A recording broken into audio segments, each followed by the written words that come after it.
Peter, back at the trade deadline, you made a statement to the effect that you wanted to watch these guys go through the stretch run in the playoffs, and you also made a statement that I'm not sure was taken quite accurately, but that you didn't see this team as a Stanley Cup team, and I didn't make this statement like that. w- Stand the let me finish the question. Just with the going ahead, how much work is there to do, and would you now consider yourself that the Stanley Cup window is open for this team? there's still a fair bit of work to be done.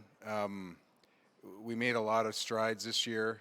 Just going through this morning, as a GM, you go back through the metrics from the year before, and really we had significant improvement in pretty much everything.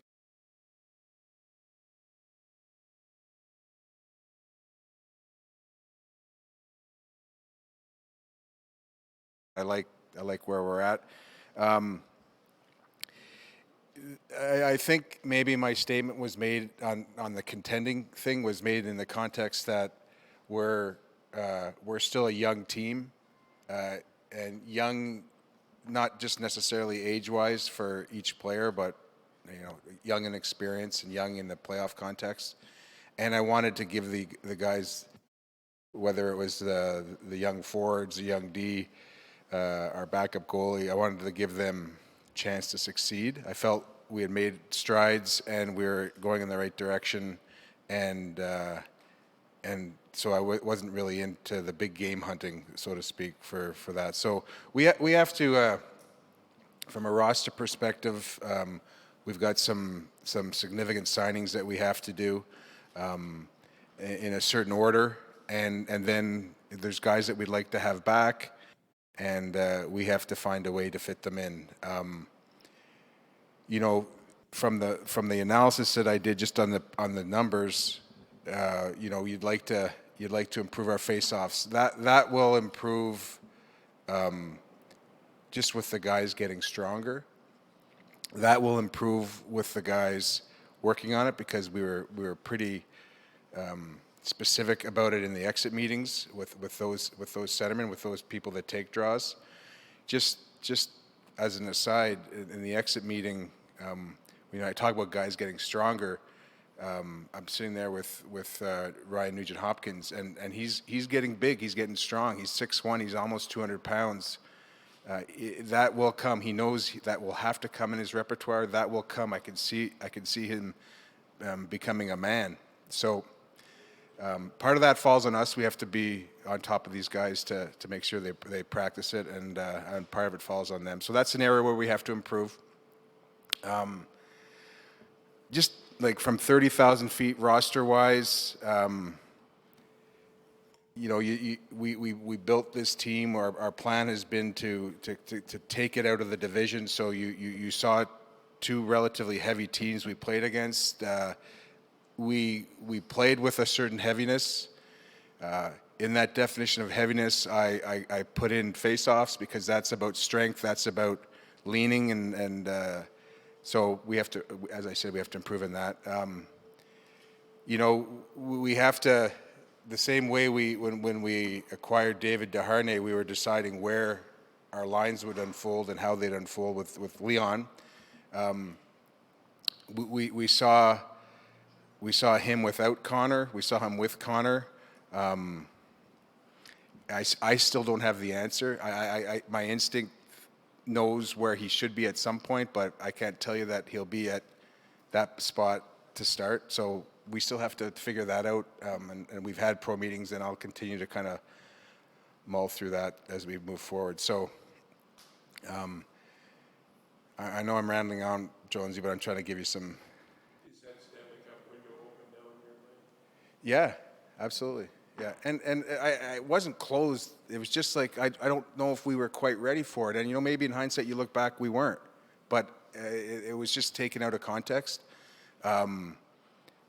Once you get in, anything can happen. Look at Nashville.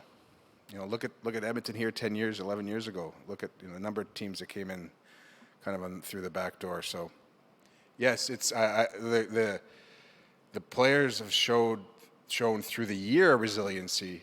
And then I saw it prominently during the playoffs, and that's the type of character, that's the type of glue, that's the type of makeup you want in a team. And I was very happy with what I saw. I didn't like some of the ways we lost, but I liked some of the ways we won. It's now you're into the next series, and they're all one. Well, the last Anaheim game wasn't, but they're very close games. So yeah, we're the window. Absolutely, we're in that spot. Peter, going into the season, did this team kind of exceed expectations that you guys had for them? Sorry, I didn't hear the. Did the team exceed expectations? Yeah, they did. They did. I had us in meaningful games in March. That's kind of that's the. I've been saying 85 points, 87 made it the year before. So, I was. I had us in and around the playoffs. What happened was, and what happens is that the team starts developing a real identity and starts feeling good about itself, and that's what you saw at the end. And that was a leap that I hadn't projected, but it carried into the playoffs. I thought we had a good series against San Jose.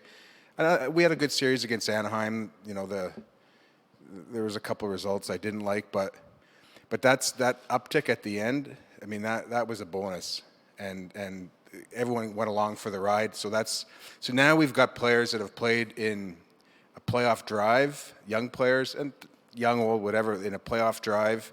We've got players that have played in 2 rounds of playoffs and two heavy series.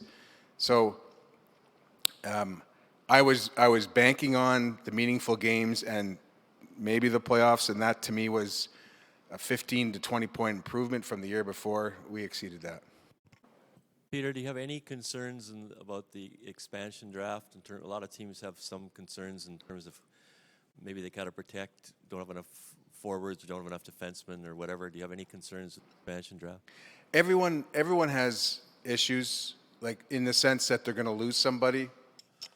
We went through the expansion landscape mid-season and just recently in our pro meetings, and everyone knows who is most vulnerable. We're in the middle of the pack. We're going to lose a player, and we have to decide who we want to protect. These are obvious statements, and I'm not going to tell you who we're going to protect, but we're going to lose a player that we'd prefer to keep. So that speaks to, there are a number of teams that they can afford to lose players. Not afford, but there are players that they lose them. They're like, you know what, we can replace them. The guys that we might lose, it's like there's a little more meaning to them for me. Like I think based on our success we had, and they were part of the success.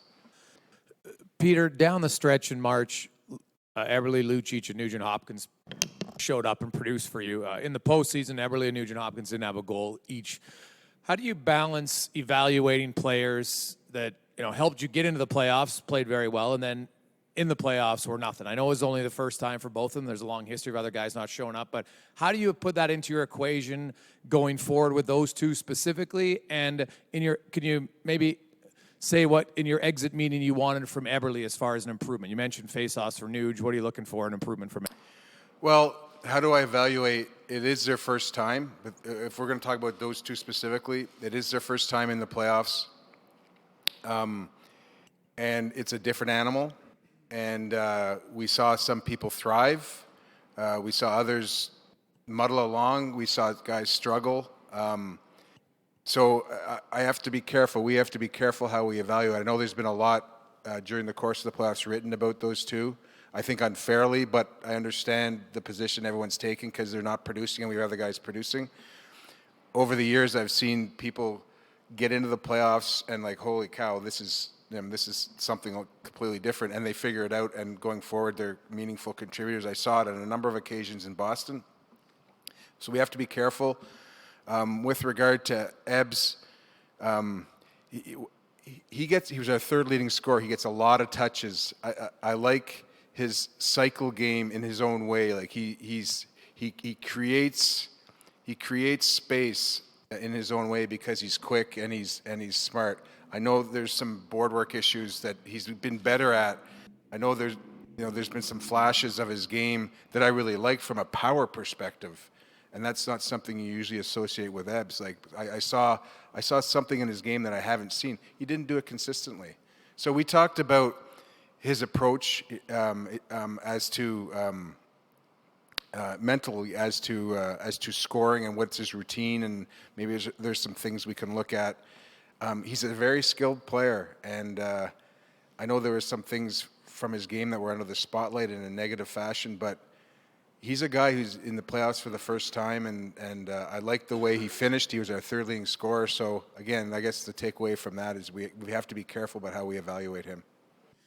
Peter, can you just address the blue line? And I mean, heading into last season, there was the thought that a power play defenseman perhaps might have been on the list of needs for you. From what you saw this year, do you feel like you have a top four somewhere in there that can be a championship top four? Or do you feel like you still need to supplement the top four a little?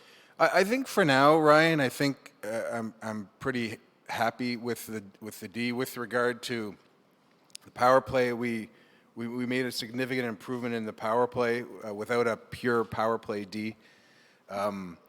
There's different ways to evaluate a power play. There's different ways to run a power play. Traditionally, there has been that puck mover, the guy with the shot, or ideally the guy who has both. We don't have that guy, but we've got solid thinkers, and I think when you look to the power play and the results, I think you see that can be a successful formula. As far as do we have a championship D-core, I'm not sure yet. There's still an element of growth in our D. If you look at Clef, Lars, and then you take out Reggie and Russ just because they're older. Then you got Darnell, and you've got Matt.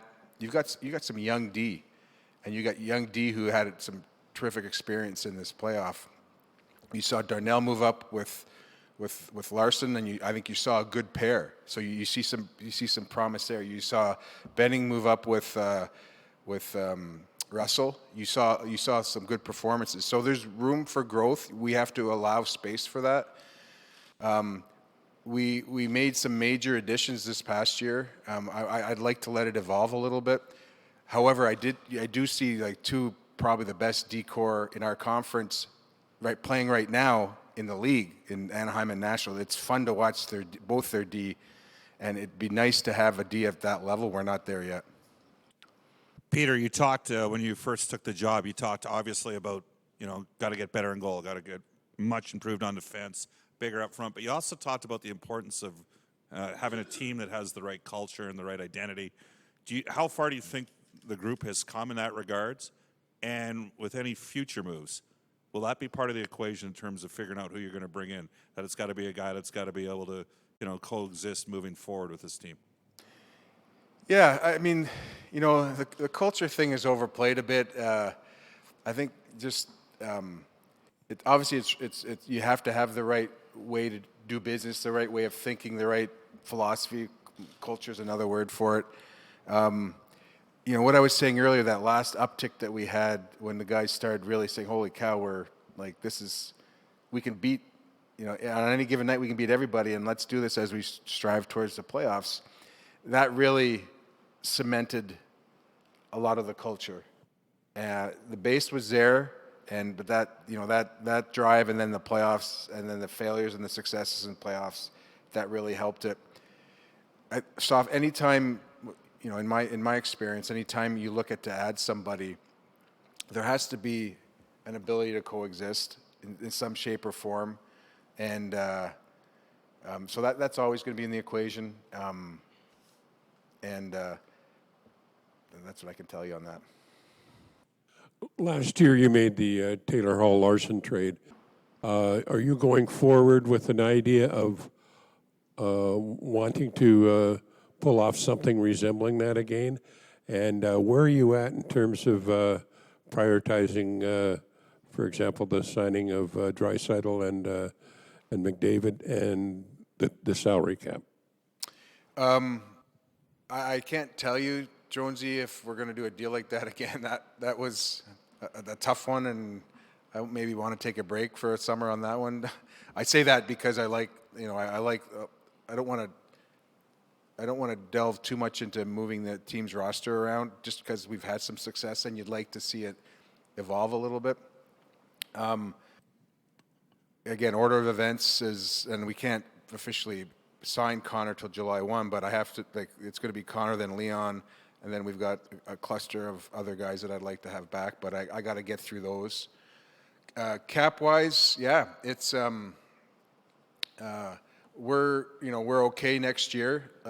We could basically stay the same, and it's the following year when Mr. McDavid's contract will kick in. So I have to be cognizant of that.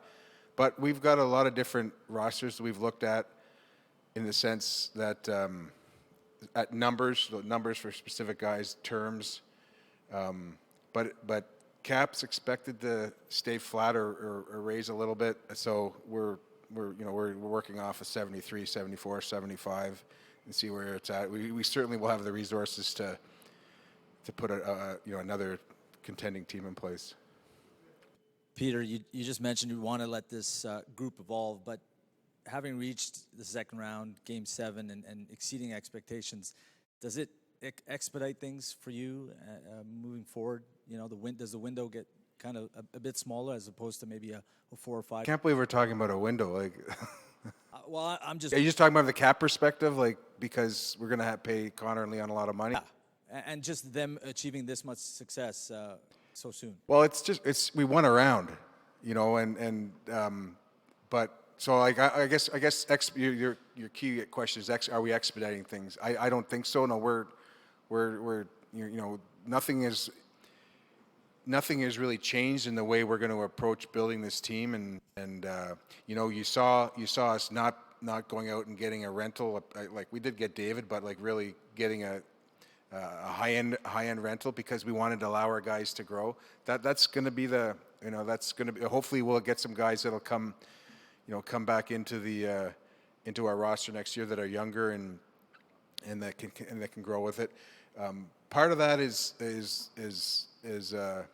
kind of the deeper roots of a team when you get those young guys that come in. You guys know that, but also part of it is that's the reality sometimes because of the cap, because you're going to have to pay other guys a lot of money. So trying to team build, but we're still going to be patient. But we can still have success, and we can still have incremental success, because I think if we stay the course, that these young guys will contribute, and we'll still get the meaningful contributions from the current team. Peter, you talked about Leon in the middle versus on the wing. Can you maybe discuss the timeline for making that determination and how it affects the shape of your roster? If he's going to be consistently on the wing, then that changes what you need on the wing. Do you need to leave yourself more depth through the middle for that scenario? It kind of, where he plays is important in terms of the shape of your top six. So that was 4 hours of our pro meetings right there, Ryan. So, I can give you a snapshot. It's kind of consistent with what I said at the deadline. I want to give our coach the ability to flip-flop, because it changes the tempo of the game. It can change the nature of the game. Unfortunately, you can't really, then that means, pushing Nuge to a lower third pair or third line. And it may be, I'm not saying it's unfair to Nuge, but it's, because he's a team guy, and that's one thing he stressed in his exit meetings. But in the ideal world, it'd be nice to have set centers and a big center like Leon as your center, not your wing. But this is about versatility, and it means, as far as team building, it means getting a guy who can play the wing and play center, who might be a center and can take faceoffs. We have players like that in Boston, the Chris Kellys, the guys that can play both but can take faceoffs. So David Desharnais showed that he could do that at the end on a smaller level or lesser level, but he did that. So it means we got to dig a little deeper. But I want to make sure that our coach has the ability to change his lineup game to game and in game, and so I can't really go out and firm up a lineup. I have to be a little more resourceful. Peter, just here in the back, we're talking about exit meetings. Can you give us maybe just an idea of the vibe, the feel you got from the players in the exit meetings this year regarding the belief in themselves what's being done and that something can be done regarding the Cup maybe sooner rather than later compared to how it may have been this time last year? Well, they were positive, and I think you got the gist of them when you had your media interaction with them following the meetings. You know, the theme that we stressed and the theme that they responded to in the meetings was, you know, our challenge will be, and you heard this, our challenge will be next year we can't fall back. And so now the bar is set higher, and we've seen instances where teams make the playoffs and have a little bit of success and then drop, and then it's tough to recover. So so there's that kind of get to work mentality that we saw throughout the meetings. Not satisfied. Yeah, I mean, but generally they were, you know, it's nice, the most positive meetings I've been part of in 2 or 3 years. So, but you have to scrutinize. You got to examine parts of the games, of their specific games that have to be improved. But they, to a man, they're looking forward to next year, and job incomplete, and they were positive. We never did ask what happened to Sekera. Yes, ACL, torn ACL. He'll be 6 to 9 months. He's going to have surgery. I think Thursday. Not very much of a hit, and he tore his ACL. No, it was unfortunate, and yeah. A couple other things. The draft. You don't have a second-round draft choice, but you have a late first-round pick, way later than normal. Are you still going to try to get a second-round pick somehow? You know, we have 2/3 and we have 2/5, and we'll see how that what the draft board comes down as we come towards the end of the first. I'm not really consumed by that. It's a good year not to have a second. It's a little deeper than maybe the pundits have said, but it drops off so. But history shows you get those like a third versus a second. It's really not. So I'm not going to go out of my way if something comes across our lap close to our pick in the first, we may look to trade down and get another pick in the second. Last thing, you mentioned Connor was your number one priority to sign, and then Leon. Chris Russell, you're not going to try to sign him before July 1st, so you're going to let him go to free agency? I didn't say that, but we might.